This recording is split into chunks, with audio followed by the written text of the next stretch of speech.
Today we are talking about transcending the ego. This is a series that's not going to say that it's transcending the ego up front, but that's what we're talking about, because when you want something so badly, you miss what is right in front of you. So that is the topic for today. I am going to wait about 5 minutes. So if you want to know why I'm waiting, the reason why I'm waiting is because notifications go out. Some people are stop by. So if you're watching this on replay, please do me a favor and let me know that you're there. And now, of course, my dog needs to go to the bathroom, so I'll be right back.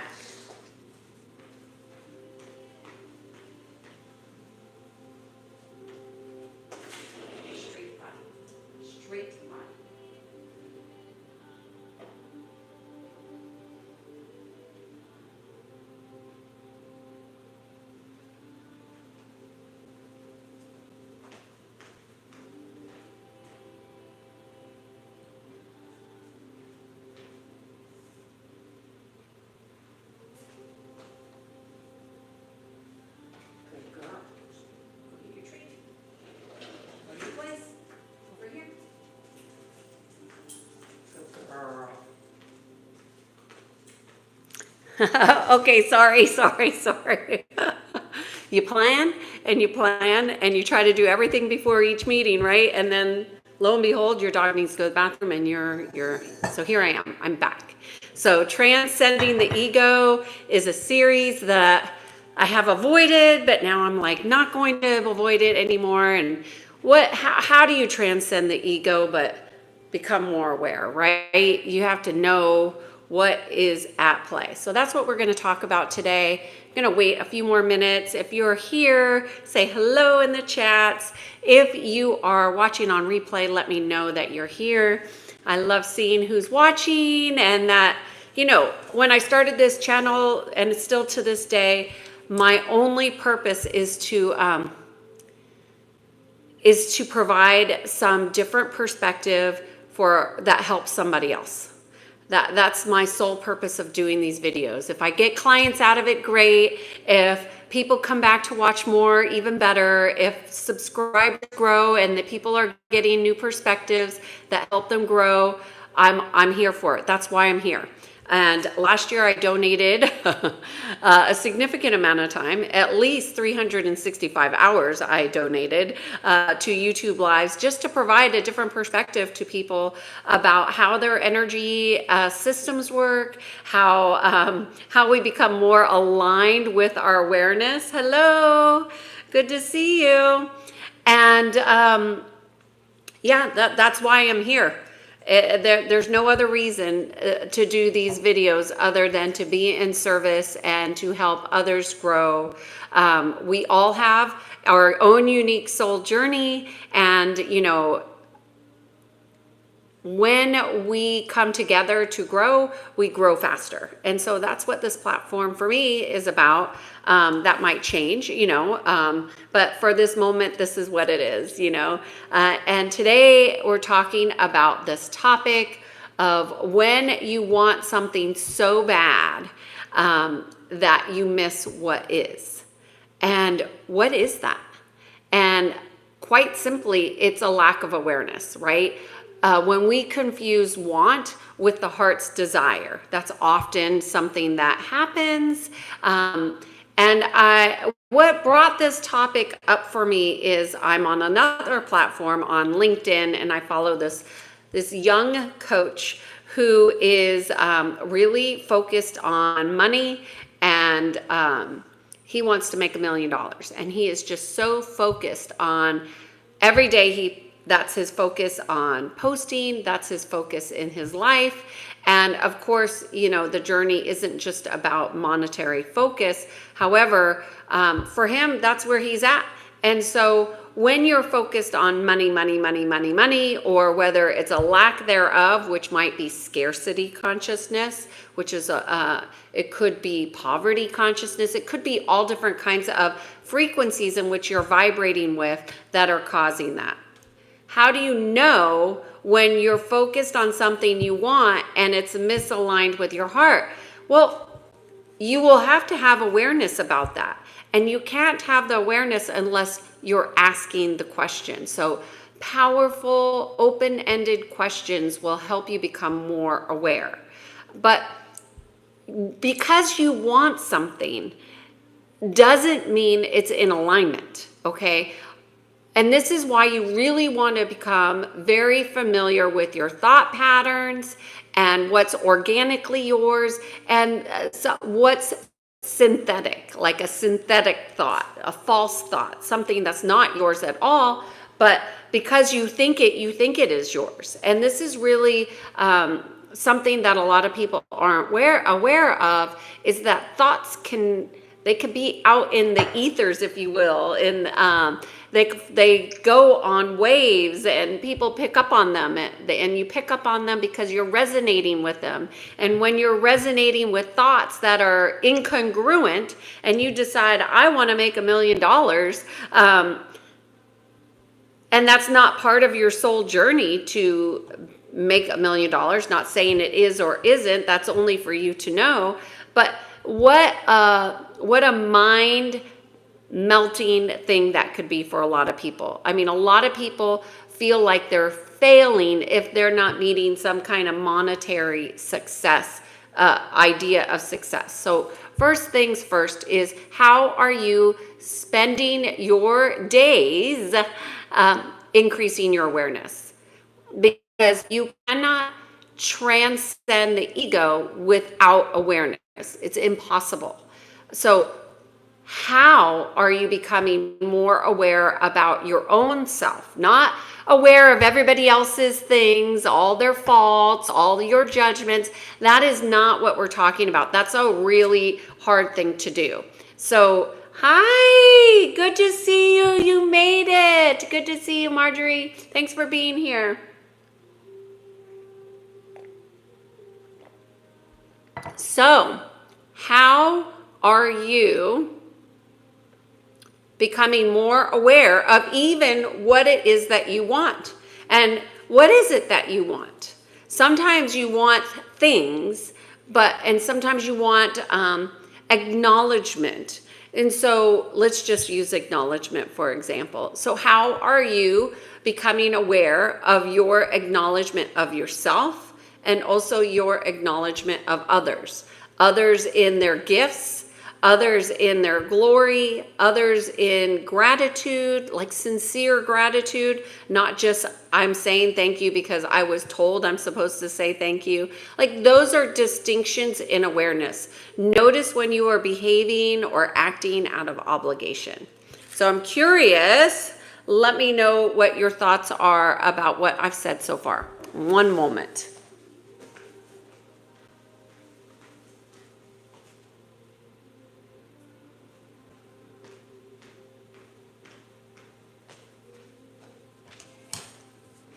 Okay, so we're also having a heat wave here in California, and it is warm outside today. So I have avoided doing these videos specifically on the ego, and I'm no longer avoiding it because here I am talking about it, but mostly because the ego kind of fights for status quo. Okay. And when somebody's talking about the ego and people think they want to learn about the ego is on high alert. So really ask yourself, if you're watching this video right now, you want to sincerely command that your ego take a back seat to your heart. And that would be a regular practice to instill within yourself, because the ego has been conditioned in our environments to really be the thinker and the driver of things. And that's really why we see so many people who have lost their minds to other things, right? So how do you get more control over your destiny when something else is running the show, or something else rides in on your thoughts and you don't even have an awareness of whether that's organic or inorganic, synthetic. What do you think? I know this topic is kind of heady.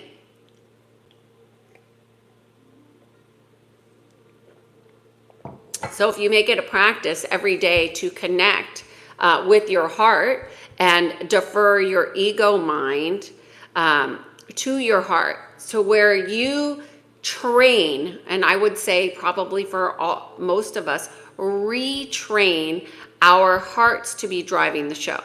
Now, most of the ego-minded people, that's like 99.99% of the population, aren't going to like that because we want our wants.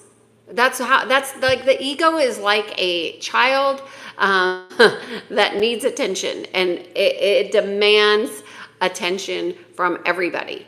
And it really is about deferring that immature, emotionally immature aspect of ourselves through our acknowledgement. Marjorie's saying, I create greater awareness of my words and my feelings. Beautiful. Beautiful. How are you doing that? How are you acknowledging that for yourself? More awareness of thoughts. Beautiful. That's beautiful. So are you acknowledging? And so what I would ask you to look at, so when you're looking at your thoughts, are they in alignment or congruent with your heart? That's really the distinction that I think would be most helpful to make with people who want to realign to their highest good, or to a reality of love-based thoughts, right? Because who the heck wouldn't want that? It would feel good. It would be amazing. Yeah. Please, can you say, I love you? I am watching it, and it came, and just watching. You're just watching your thoughts. Beautiful. Observer consciousness is very powerful. Becoming a compassionate witnesser is very, very powerful. The hardest thing to do is when you know you're triggered, right? Because when you're triggered, you know your ego has been activated and you're like, okay, something's happening here. What is happening here? And when your ego is triggered, it's usually nothing that's on the surface, folks. Nothing is happening that's on the surface. It's all an undercurrent. And it could be words and energy that we use, buried, hidden, buried, concealed, wounds. The language of healing is quite different than the language of our common day life. Hey, Jason, good to see you.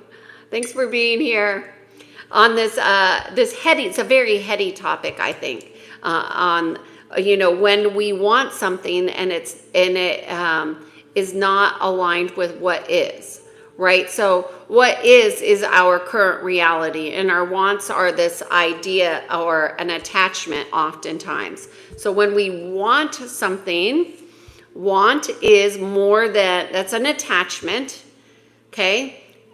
When we prefer something, that's different than a want. It's like, I prefer this, but I'm not attached to it, right? So attachment and non-attachment is the first thing that you want to do. It's okay to want things. It's really not helping you to be attached to the things that you say you want.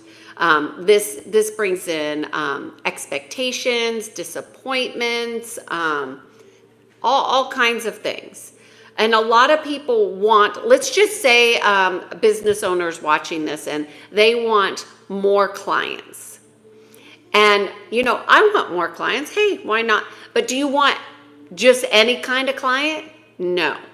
No, you want clients that are in alignment with you, with your values, with your heart, with your purpose. That's what you want, right? But that's not what your mind is saying. So you really need to get into the awareness of making the distinctions when your ego mind is driving. I want more clients. I want more clients. But it's not really the truth.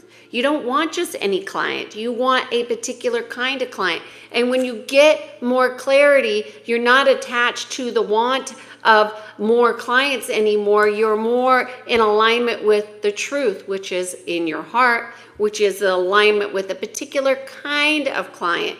And that's a preference, not a want. That's my take on it, my opinion. This is my channel, so I'm sure one of you might have a different perspective on that. Marjorie's saying, I thought that I lost everything. Oh, okay. Even ego. Oh, interesting. I had to pay attention to my truth and rebuild. Wow, beautiful. Well, first of all, there is nothing more humbling than thinking you lost the ego, right? Because the ego will come back and it'll show up. But it's also very humbling to lose everything, which is often how the ego gets checked, if you will. And I always have believed, whether right or wrong, that when the ego is so inflated, let's just say, in the spiritual world, you'll just like, I'll see it as like God attachment or God ego. And believe it or not, there is spiritual ego. There is God ego or attachment. There is like, there's all different kinds of ways in the spiritual community that it shows up. And when you have this overinflated ego, and it could be be somebody who's just like, they think they've got it all figured out. And there's always, I think it's part of the natural cycle of life and the law, the universal law of cycles, where, you don't get to do that. Anytime you're in the ego like that, there's going to be some kind of ego check, a gut check, and it usually hurts. It hurts the ego. Sometimes it can hurt physically, mentally, and emotionally. And it could be with an illness, like people who have like what they think is a very healthy lifestyle, but they're physically doing all these things, but they're not spiritually connected, or maybe they're spiritually connected and then they get an illness, and then they didn't think it could happen to them. And that happens all too often. Even people, nurses who are out there helping others and feeling like they're doing God's work, if you will, like in the medical community, and then they get sick, and they can't do that profession anymore for whatever reason, and then they get humbled. And humility is a practice of the spirit, right? You don't know it all. And I think is it Buddhism that has the beginner's mind, where, you don't know everything. And so how do you, I get humbled all the time. The other day or last week, I thought I knew something had changed, and then I got a rude awakening. It wasn't at all what I thought it was. And so we get checked into remembering to be in our heart and to be unattached to our thoughts. And sometimes we don't even know we're attached to our thinking, right? And so how do we release our ideas and wants to just be in faith to our heart and to God and to Creator or to source energy, whatever it is that you want to call it. So let's see. I'm going to put on my funky glasses, you guys, because I read better with these and I don't want to use my reader. Raz is saying, when another team's leader is criticizing about my team, including me, to my leader, just to pass the ball from their court to ours without self-reflection, and my leader is not engaging in conflict, I am triggered inside. Okay, good awareness, Raz. I love this. Good awareness. You're aware. This is really a good example. So thank you so much for bringing this up, because I'm just going to recap what I read and then I'm going to go to your question. When we see somebody that is incongruent and doing what might be perceived as an attack on another person, and they're not, let's just say, defending the team like we think they should, and I'm seeing that this should be happening differently, like I would do it differently, right? So that's the issue. And Raz is saying, I'm triggered by that. How do I keep my ego and logic aside and speak only absolutely necessary? Well, first, Raz, I want to say kudos to you for having the self-awareness to understand that something outside of you is triggering you. So questions that I might suggest is, well, first I want to say it's very important to not silence ourselves.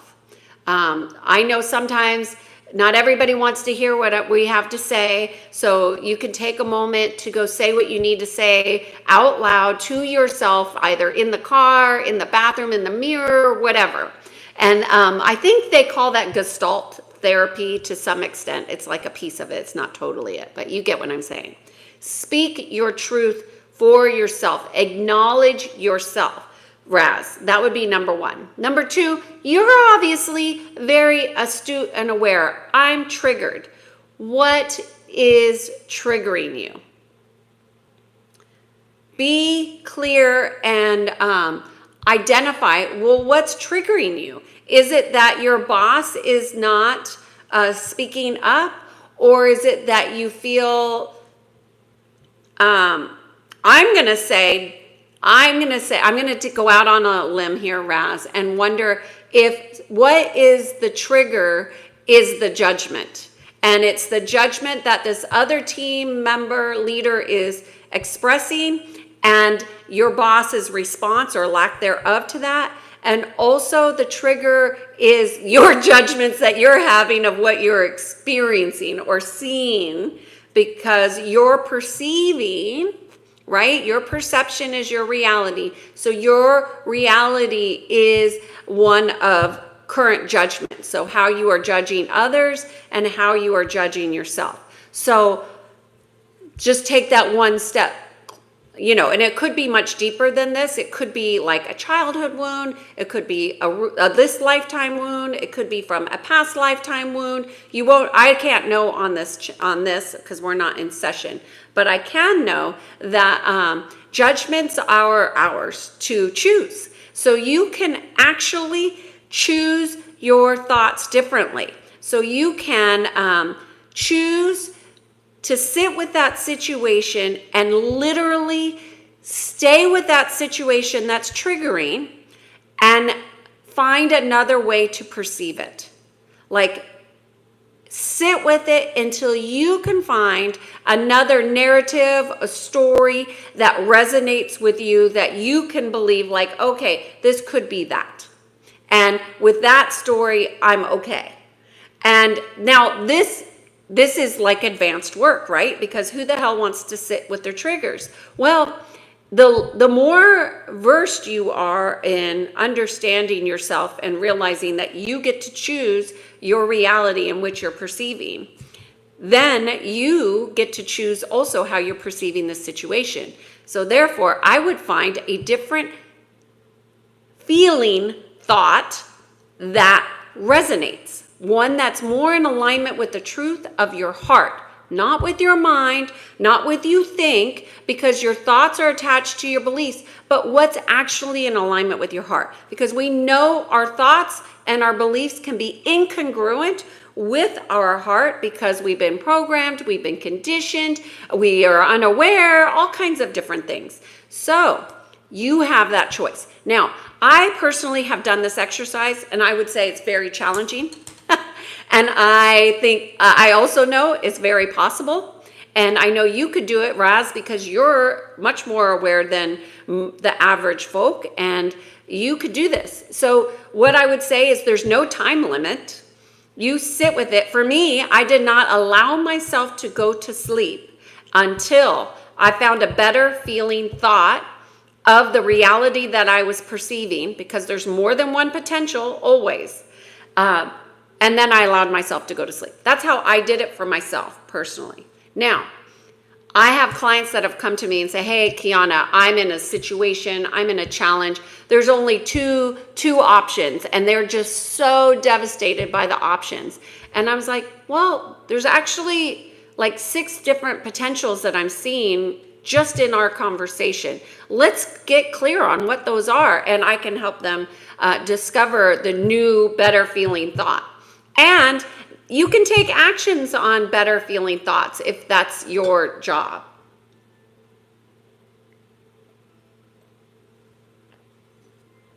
I'm a dreamer. So that's an excellent question, Raz. Okay. Oh, shoot.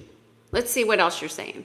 At the end, the customers are getting affected, and yes, poor judgment and finger points rather than brainstorming in a healthy manner. Well, Raz, you could you could choose how you want to move forward on this. Customers are always the ones that are impacted by leaders who are disconnected from the truth of and the purpose of what they're doing. That's 100% always who gets impacted. But that is not your business. You got to really focus on if you're the one that's triggered by judgment and let's just say attacks, finger pointing, which are often tactics to create a division between people's hearts and their reality, okay? So let's just get to the core of the issue. The one with the issue is the one that realizes there's an issue. That's always the truth. So if you have an issue, let's just say you have a married couple and the husband's super happy and he's got the best marriage ever, but the wife is not happy. You know, who's got the issue? The one who knows that they've got an issue or the one who doesn't know? Well, when the one who knows they have an issue brings it to the one who doesn't know there's an issue, now the issue is an agreed upon issue sometimes.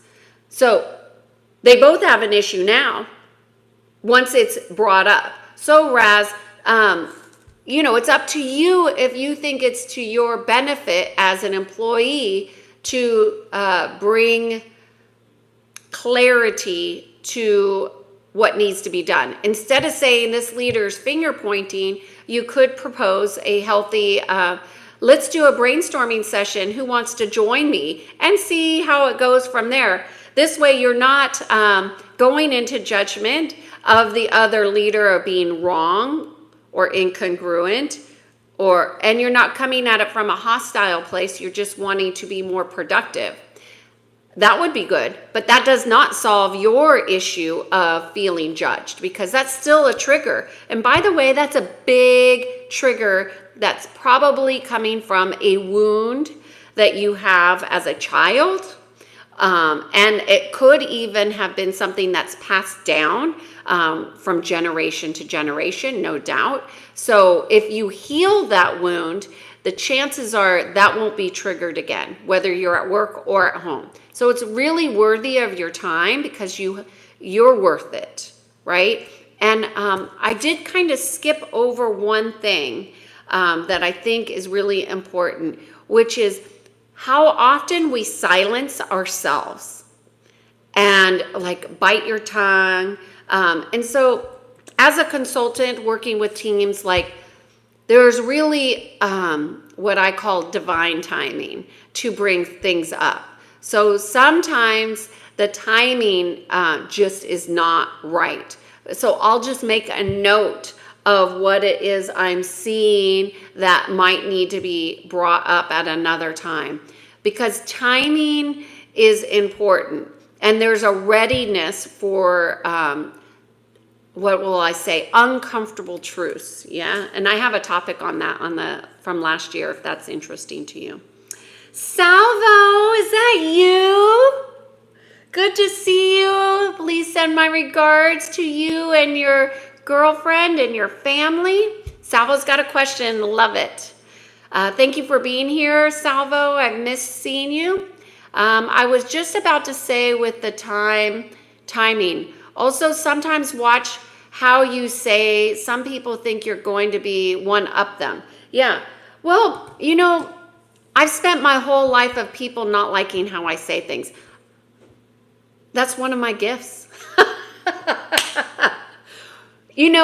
Sometimes people don't want to trigger other people. That's none of your business. Sometimes just being a bright light is the trigger. Like your presence is the trigger. So, do I say things? One of my gifts is being direct. I get that. But I have worked my entire life, believe it or not, on softening how I deliver my messages. Hello, Upcycled. Good to see you. Oh, I missed you guys. It's good to see you all in here. So, timing is important. So how do you get a sense of whether it's time? Well, this will come back to, again, having a very good knowing of yourself, an awareness of yourself. So, for example, for me, I was trained in group dynamics. Like that's where I got all of my deep dive energy work, is that I really saw energy working in groups. And it was only when, because I love working with groups. But what I noticed is that the leaders had a very challenging time navigating the dynamics of their team because the leaders didn't have a strong knowing of their self. So that's when I started my whole process of bringing teams and leaders together, because when the leader has better self-awareness, that's grounded in their body, because if you're not connected to your body, it will be hard to ascertain, in my opinion, the timing thing, because timing is always going to come through a signal or a wave, and it's going to be through a perception that is not often seen by everybody. So what I see as a divine timing, other people might see it as a hell no. It just depends on the perceiver and your ability to hold the container of the group.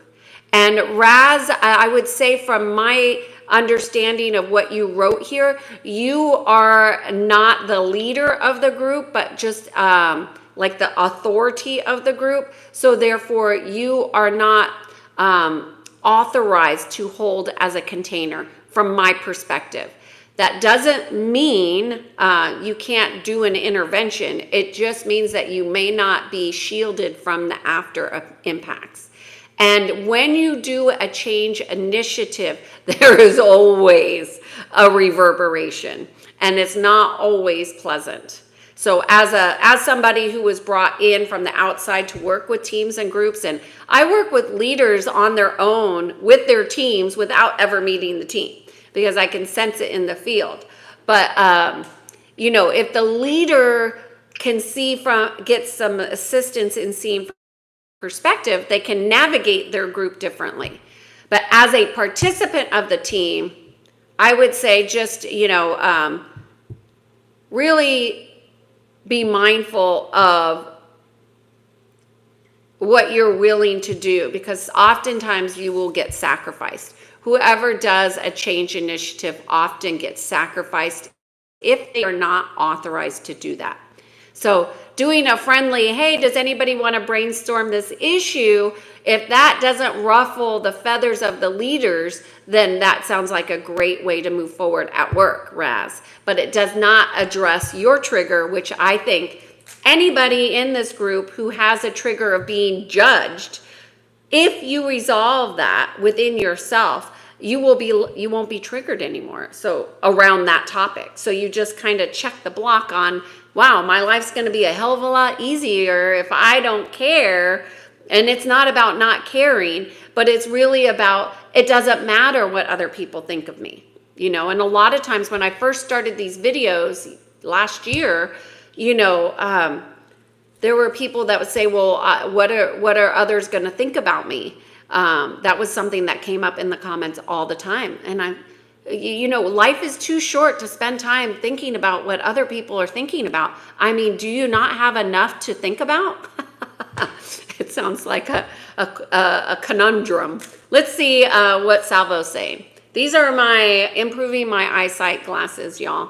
Okay, Salvo's saying, my boss brings up race all the time. She always thinks people are weird. People do weird things because they are white, and often blames things on people's race rather than thinking that it's just how that individual is. And Raz says, a million times, thank you. You are so welcome. Thank you for being here. Salvo, that's a very touchy topic. I don't see you asking a question here, but oftentimes people defer to race because they don't have a depth of knowing of themselves, you know. So I would have your eyes wide open and just observe and be a compassionate witnesser. You didn't ask me anything about this, but if it were me, I might say something. But I would say something out of curiosity. But if it were my boss, so it's hard to, I don't look at people as boss, Salvo, so let's just start there. That's a hierarchy that I refuse to buy into. When we put people that are higher than us, it changes how we are in our authentic self. So I personally don't do that. I know other consultants that don't bring up topics that for their clients that will help them grow because it's a touchy topic. That's not how I consult. I think there's a lack of integrity on that. Somebody might see that as, you know, just smart, smart business. Money to me does not change who I am or what I offer my clients. If I have to bring up a topic that is sensitive and uncomfortable, I'm going to bring it up because that's in alignment with who I am, to be fully in integrity within myself. Now, if somebody is making racial comments and I feel a particular way about that, I would bring that up because I prefer if they would not do that with me in my presence.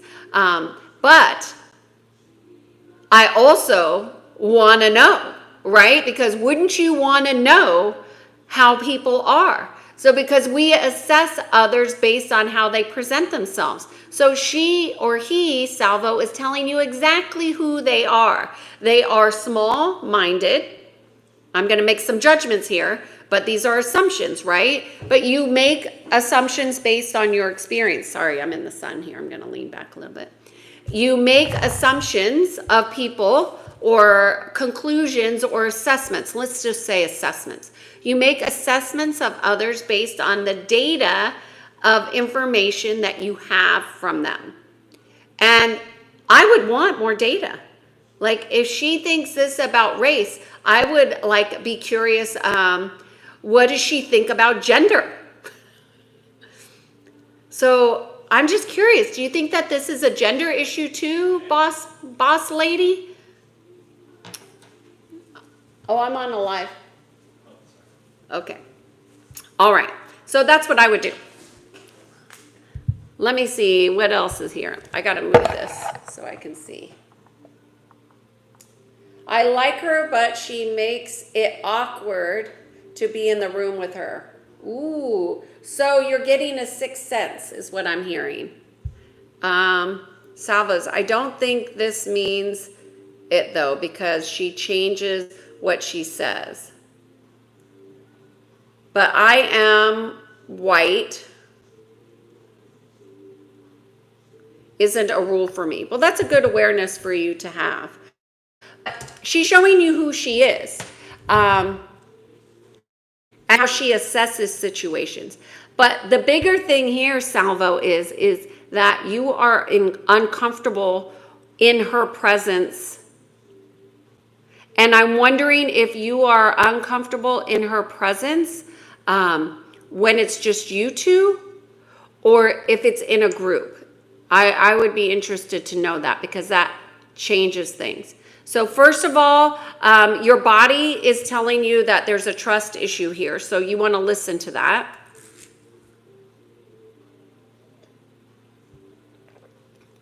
Right?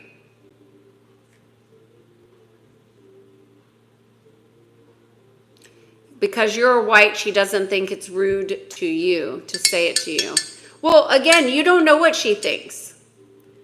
You don't know what she thinks is rude. Hi, Shane. Good to see you.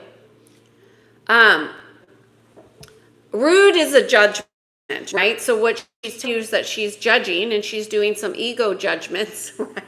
And we are talking about on this video a little bit about transcending the ego, but how do we get away from our wants? And what I would say, Salvo, is there a roles, responsibilities, and expectations really clear for the employees? Because it makes me wonder, when we have people who are judging others for their race, I'm wondering that we don't have clear operation, right, in how we're working with one another.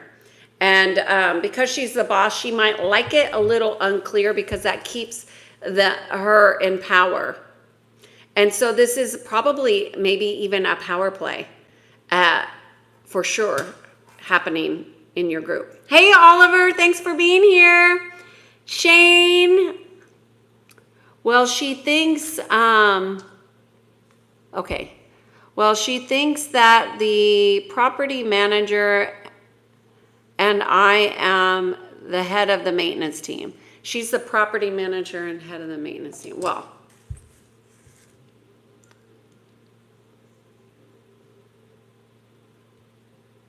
Salvo, how can I most be supportive of you here? Obviously, we're just friends. I'm not a therapist. I'm not, but it seems like you have a question, and I'm not intuiting your question properly.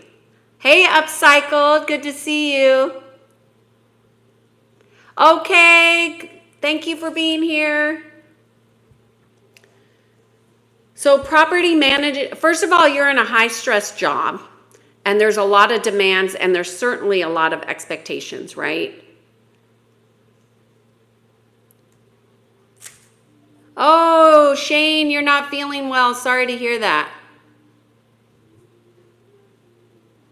I have a YouTube birthday?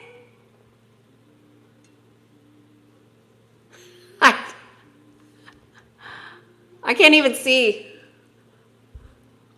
The sun is in my way. I gotta put a hat on. Oh, here we go. Here we go. I'm gonna put a hat on. Okay, this is much better. I can see everything. Under your info, it says that you joined in 2000. Oh, I did not know that. I have a YouTube birthday, Shane? I had no idea. I won't even tell you how many YouTubes I've had before I had this YouTube. This is the only one I've really been active in. So this is the only one that really matters. So how old am I? Today we're in 2025. So I am, I'm getting up there. I'm growing. I don't know how to deal with someone that brings up uncomfortable things like that. Okay, So how to deal with people who say things that make us uncomfortable? Well, that sounds like a great question for another video, but I'm going to give you something here. How to deal with uncomfortable. So the uncomfortable, you can't change what other people say, right? You cannot change what other people say. But if somebody is saying something and it's triggering you, the first thing you want to do is take full responsibility for your reaction, because that's your responsibility. That's where you are powerful and have influence over the direction of your trajectory, okay? So that's number one. Number two, I wonder what you're seeing in your boss is that she's not very accepting of others. And then I would counter that in that you're not being accepting of her is making you uncomfortable. How do you accept somebody when they are doing things that you don't like? Right? And to go with this topic, you know, this person is not in alignment with what you want. And so what do you do with that? Well, first of all, the first thing you want to know is like, okay, my ego is in this relationship. My ego is having this relationship with this person. What would happen, Salvo, if you drop into your heart? When you drop into your heart and you disengage, so you just ask your higher self or your God self, however you feel most comfortable, to tell your ego to take a back seat to this situation. That's number one. Ask your ego and defer your ego to take a back seat. Now, if you're not skilled in knowing when your ego's in the back seat, that's a practice you want to develop. If you are not skilled in knowing when you are in your heart space, and it can literally switch like in seconds. So get skilled at knowing when you're in your heart space. And when you sink into your heart space, Salvo, can you see the situation differently? And the answer is going to be almost unanimously 100% you can. And there is where you begin to go into acceptance of this boss, right? This person who's triggering you out of what you want. Like, you're not giving me what I want, boss man or woman. You're the boss, and this is not what I want. This is not what I like, and I want something different. And that's the ego, okay? There's nothing wrong with it. We just want to acknowledge it. And then we want to begin to operate from a higher perspective. And that higher perspective is always going to be in connection and communion with your heart. And that's where you begin to expand your potentials of what is going on. Okay. I'm going to see who else is here. Sam, hello.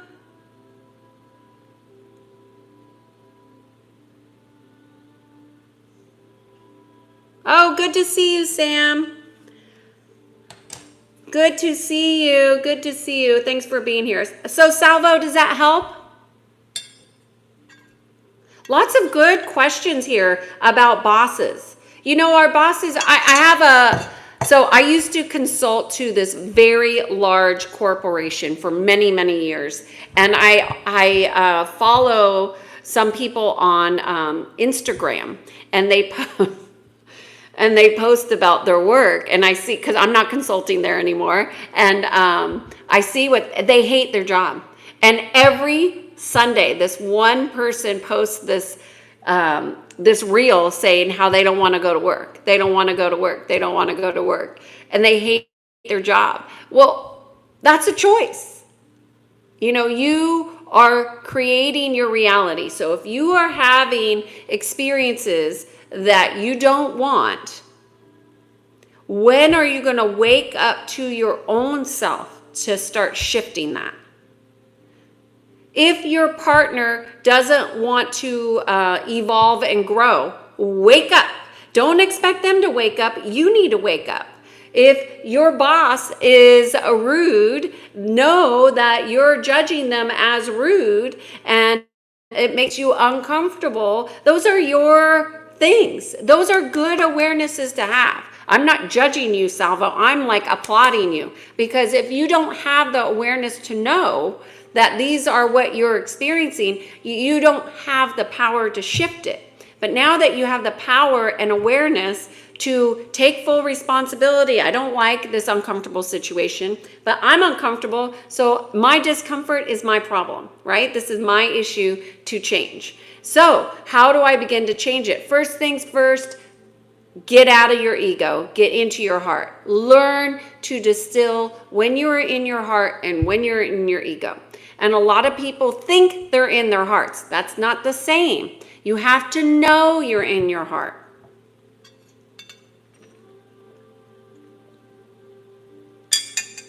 Salvo, okay, is saying, it kind of does. I actually have taken a step back and thought maybe it's me. For example, she talks about a certain tenant and she says on that white girl needs to go back home and let mama take care of that. Oh my goodness. Well, first of all, this lady is very unprofessional, no doubt. So Salvo, I could see why you find it bothersome, because you're a man who, first of all, loves life and sees the gifts in other opportunities. I could see why that makes you uncomfortable. For me, and this is about Salvo, you knowing whether it's worth it for you to say it. But if it were me, she wouldn't be talking to me about others like that. That's just me. I have a very clear boundary. Like, that sounds like a judgment and gossip. And take that, I would tell her, take that back to your mama. I don't need to hear that. Like, that's how I would respond. That's not advice here. I'm not saying that's appropriate. She's not my client, but if I were to put myself in your situation, that's what I would do. That's what I would do. Would that make it more uncomfortable? Probably. So is the goal to get out of the discomfort, or is the goal to start setting healthier boundaries? Like, look at what's important to you. For me, it's about healthy boundaries, because that's a toxic work environment from my perspective, and I don't do toxic work environments. So I would look at finding another place to promote out of this place, because let me tell you, maintenance is a high valued, especially a maintenance manager, is a very high valued skill.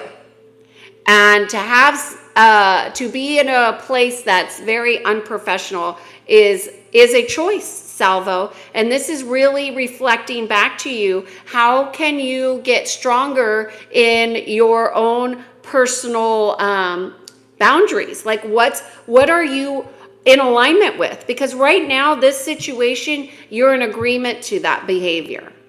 And you probably don't want to look at it like that way, but we're talking about uncomfortable truths. So go out of agreement with that type of behavior. And you know what, property manager, I hear what you say. I don't agree with that. You could say something like that. That's a softball for sure. I don't agree with that. She's fine. She's fine in her space, and will take care of it the way it needs to be taken care of, or something like that. Anyway, Oliver, not much maintenance that needs to happen here today. We don't have the same kind of live streams we had last year. Hey, Justin. Is this a man? No, it's a woman. The boss is a woman. Okay, Sam is saying, what I think of you is positively. If your mind is positive, every situation will be. Well, denial doesn't make things better, Sam. And I'm all for positivity, but I'm not for denial or ignoring. That's just me. I think that's a false reality, and it creates delusions. Uh, what is Salvo saying? I am leaving in December and I will be starting a business based on my hobby, jewelry making. Oh, congratulations. Oh, well then Salvo, 100% start pushing. There's nothing that's going to challenge you more than starting your own business. Okay. So I would see what this lady is presenting to you as an opportunity for you to learn and grow in your own boundaries, in your own ways. Because I promise you, Salvo, if you're in agreement with people being like this at work, this kind of agreement of people being the way she is going to show up in another way. So I would learn to start to set your personal boundaries and get clarity on the type of clients you want to work with. Now, this is a great opportunity. I would see her as a teacher, teaching you how to get strong in what you are going into agreement and what you're not. Marjorie is saying it right. Sounds like that woman is a handful. Yeah. And congrats on getting out of there. Yeah. I mean, it sounds like a perfect opportunity to spread your wings, Salvo, in establishing personal boundaries, honoring your personal integrity, how to treat others with kindness, including those who make you uncomfortable. Because you're going to have clients who you make jewelry for them and they may not like it. And you think, I spent so much time on this. What do you mean you don't like it? Little things like that. So this will help you develop in that. And then you get to learn that being uncomfortable is a signal for you to go deeper within yourself. So, wow, what a great topic and what a great way to end this live stream. Oliver saying, bumping up my question. Oh, I didn't see your question, Oliver. I was just going to go, there. Can you discuss the multiple layers of the ego? Sorry, Oliver. Gosh. That's a deep question. We're talking about transcending the ego, not identifying all the different layers of it. Oliver, of course, you're giving me a hard answer. I don't even think I can answer that because it is a loaded question. If we go into the layers of the mind, that would require us to really focus on the mind, right? And we want to feed what we want to grow. And if we want to transcend the ego, we must know that we have to increase awareness because the ego thrives in the shadow. Okay, it thrives in a lack of awareness, a lack of consciousness, and a lot of people thinking that they know when they don't know. So how do you know you're going to get humbled? Just think you know you got it, right? I think we're on this track and then you get humbled like, oh, we're not where I thought I was, right? So it's really, Oliver, what I would suggest is not to focus on the multitude of layers that I would suggest go beyond the imagination. Like if you're new here, you might not be familiar with what programs there are, how things are programmed. You might not be familiar with organic and synthetic. You might not even understand that you can transcend the ego. What I would say is focus on where you want to grow, increasing your awareness, increasing your heart connection, really own full responsibility of your reality, like your perceptions, your triggers, your ways of being. Those are all under your realm of influence. So own them so you can shift out of them. If you are unaware of your behaviors, if you are unaware of your wounds, if you are unaware of when your ego is taking over, like increase awareness then. That's an easy thing to do. Create things that you just are constantly increasing your awareness every day. Okay, one last question. Raz, okay, what do you got here? Let's see. Which book do you suggest on starting to have knowledge of ego handling ourselves, drawing boundaries, awareness? I don't have a lot of book recommendations because this is true. Everybody wants to go and read a book, but people don't apply the practices of like 99% of the books they read. So Raz, what I would start doing is, so the one book that I have recommended repeatedly is Keeping the Love You Find. And the reason why is it's a great book that has a workbook that you create. And if you do all the activities, if you just read the book and you don't do the activities, forget it. You have to do the activities. Keeping the Love You Find by Harville Hendrix, and that has a workbook. Now, the workbook is going to help you see yourself more clearly. Whether you are wanting to be a better leader or a better wife or a better human, this is one of the better workbooks that I've seen out there, okay, on increasing your awareness.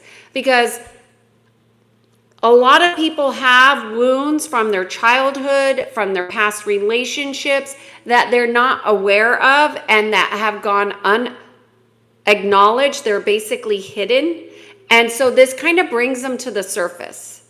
So I would suggest that book.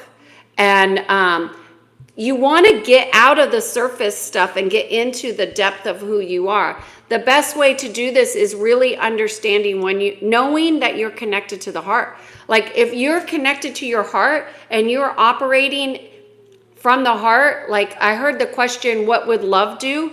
If you use that question, and even Salvo, what would love do? How does love express? And keep in mind that love has been programmed in our society as well. So most people have distorted illusions or delusions of love as well.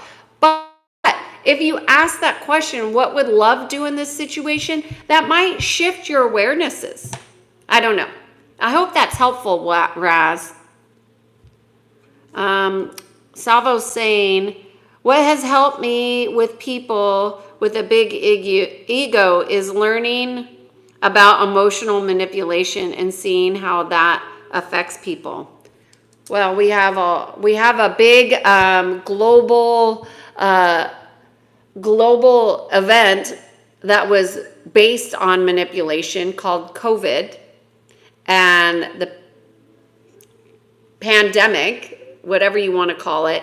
And that whole situation was a manipulation psyop, which, I'll probably get banned on here for even saying that. But most people don't want to acknowledge that. But you want to wake up. You got to see the uncomfortable things. And that's part of waking up, Salvo. I'm sorry to say it to all of you, but waking up is about your willingness to see those things that make you uncomfortable. Be willing to see that people aren't who you thought they were, that things aren't what you thought they were. And this goes back to, I want this, but that's like in denial of reality, of what actually is. And so how do we begin to shift that? We must become more aware. We must start to transcend our ego ways, our ego wants and desires, and get to the heart of humanity. A clear mind sees everything. Well, we want a clear mind.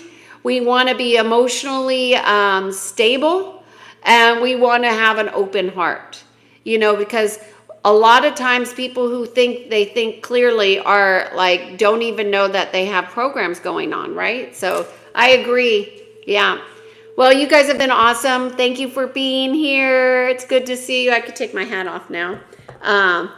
So I'll probably coming back for another live on Saturday.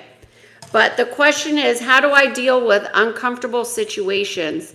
I'm writing that down for another YouTube. Thank you all so much. You have a great day.